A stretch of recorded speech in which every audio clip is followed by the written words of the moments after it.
Hello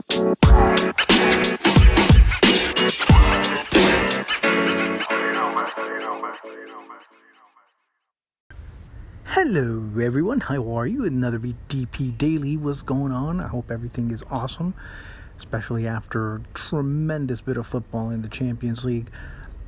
Look, it was interesting to see this, and I'm going to start, on the Spanish side.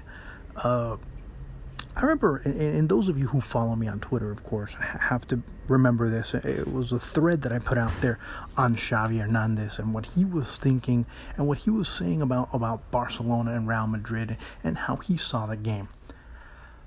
There was a quote that he said that really kind of etched itself in my mind when I was talking about it during the match. And I began thinking, remember what Xavi said? Of course, I go self. Remember what Xavi said about the culture of Barcelona and Real Madrid? About the culture of Juanito, Real Madrid. And I'm paraphrasing, of course. I don't have the exact quote right in front of me right now. But what he said, for those of you who didn't see that, and if I'm able to put it up on Twitter, I'll try and see if I can recycle that once again. He pretty much talked about that. Barcelona's culture is the culture, Real Madrid's culture is the culture of Juanito, of battling back and this gallantry of combativeness.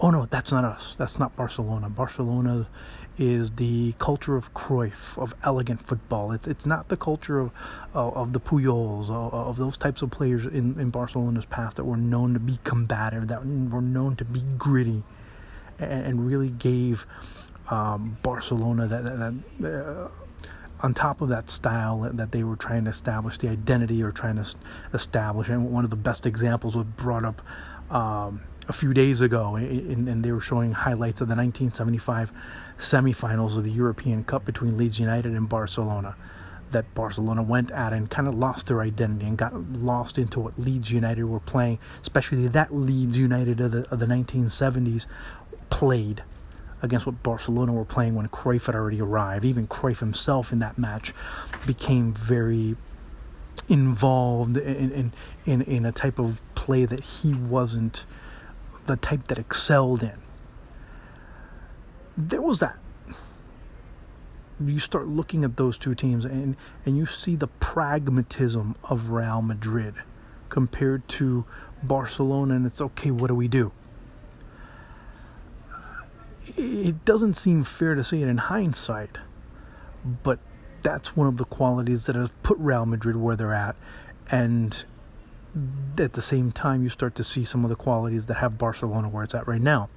Yes, Barcelona are leading the league by double digits on Real Madrid. They're about to win the league. They're about to win the Copa del Rey, most likely, against Sevilla. We'll find out. But that's going to be a bitter taste in their mouths, especially if Real Madrid won the Champions League for a 13th time. To me, that's going to happen. To me, it's not a matter of against who, but a matter of how they're going to win it. There was a great quote by a Colombian journalist the other day when you hear him say, this Real Madrid side, when you see them playing league, is just absolutely befuddled. They look lost. They look clueless. They look uninterested. Zidane next year, what he's going to have to do is play the Champions League anthem before every single match. Because when the Champions League comes, they just turn it on. Although, if you saw the match against Juventus, you'd start thinking otherwise. But for the most part, throughout this entire Champions League campaign, Real Madrid's a completely different team. They've been able to get the results they need to get. And on Wednesday, that was not the exception to the rule. They found a way, or a way was found for them. You can attribute it to luck, you can attribute it to bad call, good call, whatever. But good teams find a way to win. Good teams find a way to be able to get that result no matter what. Now, the difference between Real Madrid and Barcelona in the past 24 to 48 hours is that you didn't see Barcelona going after that goal that would have switched everything around. They just needed one goal. They just needed one, and it was pretty much done. Roma was not going to score 2 more goals if Barcelona scored 1. 5-4, it was done. Even if it was 5-5, Barcelona was going to advance. Let's be honest. Barcelona were not going to lose that match if they decided. But there was this mentality of overconfidence. You saw some of the covers of the Catalan newspapers coming in and saying, pretty much a formality. It's a done deal. Everything's done. Everything's clear and done. Even they went as far back as the draw when Barcelona drew Roma. The cover of Diario Sport said bombon, which is in many cultures in Latin America and in Spain too, a little bonbon, like a little bit of chocolate. Oh, sweet, easy. How sweet it is. In other words, to give it more context, how sweet it is. Oh, look at who we got. We got Roma. We got the team that most likely won't go anywhere. It's gonna be a formality. And it was interesting after the match to hear Eusebio Francesco say, you know what? Yeah, we weren't sure. We of course, playing a team like Barcelona, we didn't consider ourselves favorites. But as the tie went on, we felt more and more confident of our ability to be able to beat them. Despite having lost 4-1, we were still a team that were very confident because of 2 goals, if the penalty didn't get called, if the 2 own goals didn't go our way, the game was tied. The game would have been a draw. So we had confidence. And at home, we were able to even get more confidence because of what we were able to do during that first match. And as that match progressed, we believed that we could do it, especially after that first goal. And the second goal came in later. And then the third goal really pretty much just set the tone. And that's when Barcelona decided to start playing. And by that time, it was too late. There really wasn't any dynamic. There was really no association between Messi and the midfield. The midfield really wasn't doing much. The defense was being very vulnerable. And if it weren't for Ter Stegen on a couple of occasions really stretching himself out, who knows what would have happened? Who knows how lopsided the score would have been? Messi was nowhere to be seen. And Messi looked Argentinesque. That's pretty much the equivalent of what I could say. He looked Argentinesque. And what I mean by that term, for those of you who have been asking when I put that description, he looks Argentinesque because of how lost he seemed when the ball was so far away from him, when nobody was linking up with him and really trying to continue the player, add some fluidity to the movement of the ball. When you see Messi unable to do that, and you see Messi unable to get the ball, that's really where the problems begin for Barcelona. That's why Argentina has so many problems. That's why Argentina is not able to find a consistency in their play. Because nobody has a consistency around him. And when he doesn't have consistency, so I mean, it's this kind of mutual type of complementation that both the team and the individual have in order to see them both sustain themselves in a very positive manner. That's what happened with Barcelona. You didn't see that. You saw a team that was going to just drop back and take the game as a formality. And that's when people started saying, hey, that Catalan arrogance once again ended up happening.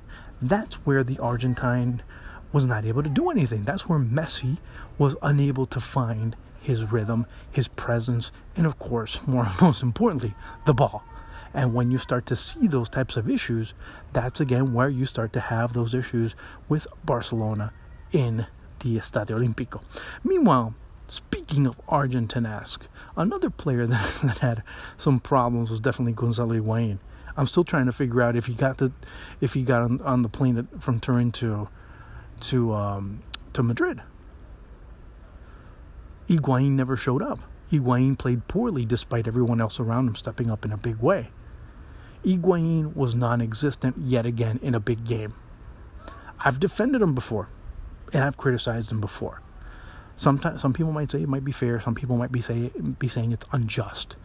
But Gonzalo Higuaín in big games does not show up, and he's always been unable to do it ever since he's played at River Plate. Let me repeat that. He's really never been effective in big games.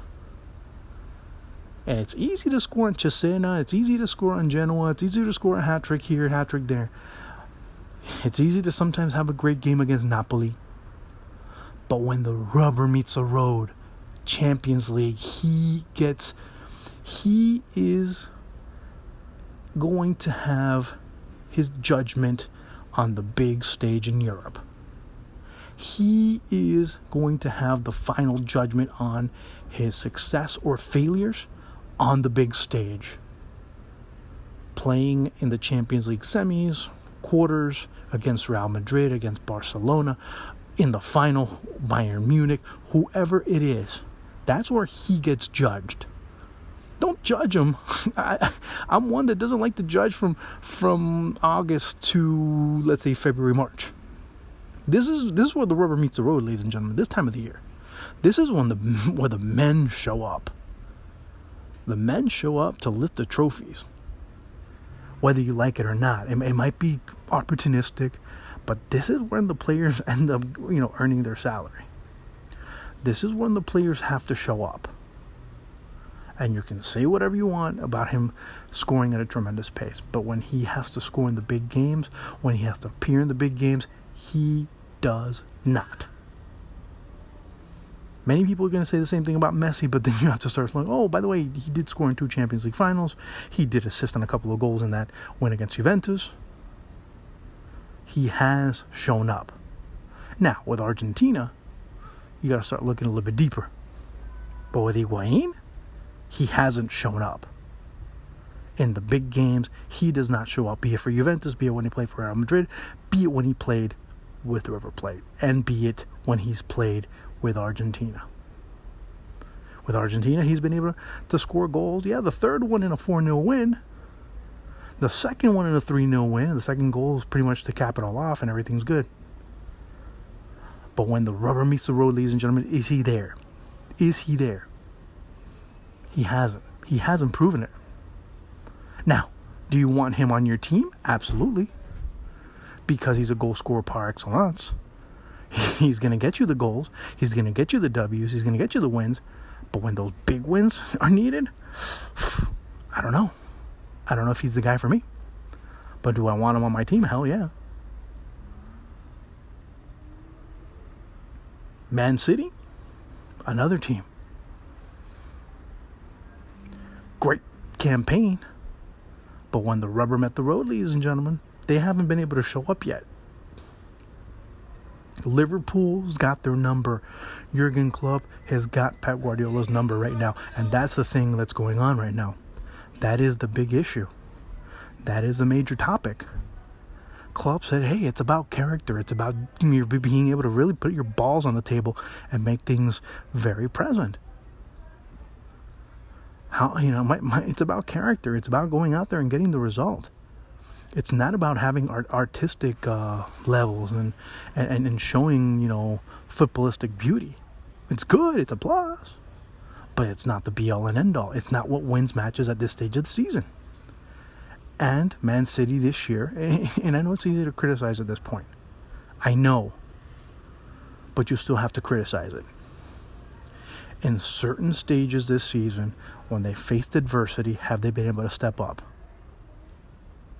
That's the big question.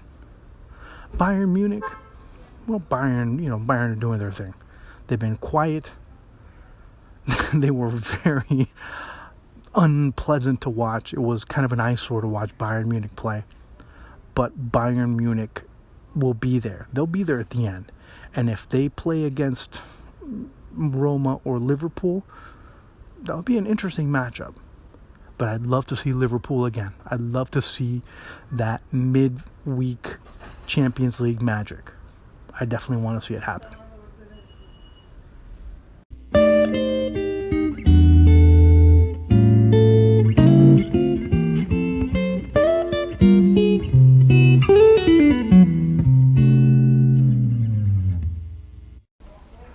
Before I go, I just want to ask you a favor. Please, please, please subscribe and also leave a review for Beyond the Pitch, as well as for this podcast to BTP Daily. As Phil and I are going to do whatever we can to have the best of the best as far as football personalities are concerned on the show. By the way, next week it'll be Steven Zemansky on the show. He'll be talking about his new book, or his his adaptation 2018 edition of Soccernomics. We talk about what's changed, what's different, what's new. And also, I'm going to have a World Cup winner. I'm not going to tell you who, but you will have a great surprise. That and much more next week on Beyond the Pitch. So make sure you are subscribed so you can get that, so you can get your reminders, and also leave a review. 1 star is great, 5 stars is legendary. We'd love to hear from you. We'd love to be able to keep communicating with you via all our social media platforms. Make sure you subscribe on iTunes or whatever other platform you use for your podcast consumption. So make sure you do that, and make sure you follow me on Twitter at JuanG_Arango. You follow us on Beyond the Pitch on Twitter, and on Instagram it's original Beyond the Pitch. With me on Instagram it's Juan G. Arango altogether. So make sure that you're following us as we're talking football.